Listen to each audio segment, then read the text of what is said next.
கருவறையில் காயம்பட்ட விதிவலிகள் அதன் விடை தேடி தினமும் அலைந்தோடுவாய்.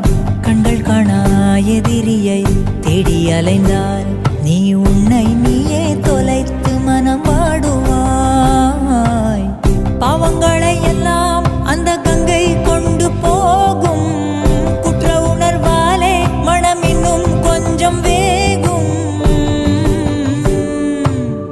இன்று உன்னை அணிகின்ற புத்தம் புது மாலை ஒரு நாளைக்குள் வாடிவிடும். நடப்பதை யார் அறிவார்?